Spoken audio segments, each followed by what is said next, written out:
राज ठाकरे आणि अमित शहा हे दोन बडे नेते काल दिल्लीत भेटले। या बैठकीमध्ये नेमकं काय घडलं याची एक्सक्लुझिव्ह माहिती एबीपी माझाला मिळाली आहे। राज ठाकरेंनी 2 जागांची मागणी केली, ज्यामध्ये प्रामुख्याने दक्षिण मुंबई आणि दक्षिण मध्य मुंबई या लोकसभा मतदारसंघांवरती मनसेला उमेदवारी द्यावी असा प्रस्ताव ठेवला गेला। त्याबद्दल बोलताना एक जागा निश्चित आहे, पण दुसरी जागा देणं कठीण असल्याचं अमित शहांनी स्पष्ट केलं। तसंच राज ठाकरेंनी लोकसभेनंतर कसं पुढे जायचं याबद्दल सुद्धा विचारणा केली। त्यावर या घडीला कुठलीही कमिटमेंट देणं शक्य नसल्याचं अमित शहा म्हणाल्याचं कळतंय। आपले प्रतिनिधी गणेश ठाकूर आपल्याला माहिती देतात। गणेश, महत्त्वाचे मुद्दे या भेटी दरम्यानचे, चर्चेदरम्यानचे नेमके काय होते, काय घडलं या दोन मोठ्या नेत्यांच्या बैठकीमध्ये?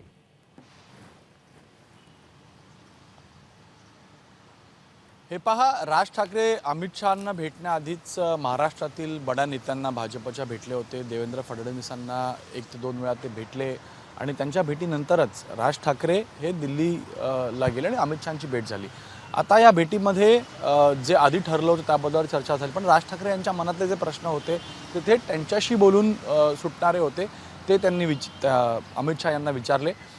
पहिला प्रश्न होता की 1 का 2 जागा, दुसऱ्या जागासाठी त्यांनी प्रस्ताव ठेवला की त्यांच्याकडे उमेदवार आहेत आणि चांगला उमेदवार आहे जो दुसऱ्या जागेवरती लढू शकतो आणि जिंकूही शकतो। पण ती जागा शिंदेंच्या कोट्यातली असल्यामुळं अमित शहा यांनी स्पष्ट केलं की यावर चर्चा करूनच निर्णय घ्यावा लागेल। मात्र अद्याप तरी हे होताना दिसत नाहीये, पण आपण चर्चा करू।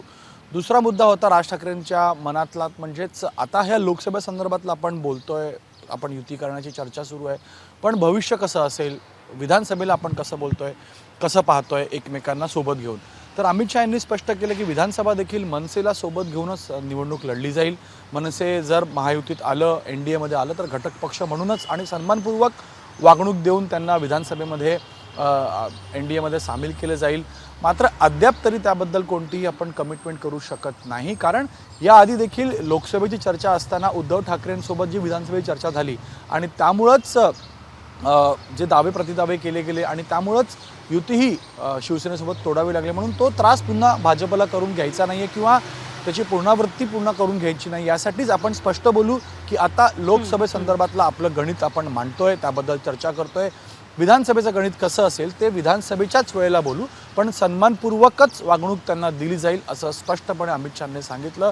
पण आत्ता फॉर्म्युला काय असणार आहे, कोणत्या जागा असतील, किती जागा असतील याबद्दल बोलणं आता योग्य होणार नाही आणि कमिटमेंट भाजप सध्या करणार नाही। म्हणून राज ठाकरेंनीही ते पॉझिटिव्हली घेतलं, ते त्यांना मान्य झालं, कारण बरोबर आहे की आता लोकसभेसंदर्भातला आव्हान त्यांच्यासमोर होतं, म्हणून लोकसभेसंदर्भातली चर्चा झाली आहे। विधानसभेची चर्चा विधानसभेच्या वेळेला होईल आणि महायुतीत राज ठाकरे सामील झाल्यानंतर कशा प्रकारे प्रचार ते करणार आहेत याबद्दल दोघांमध्ये चर्चा झाली।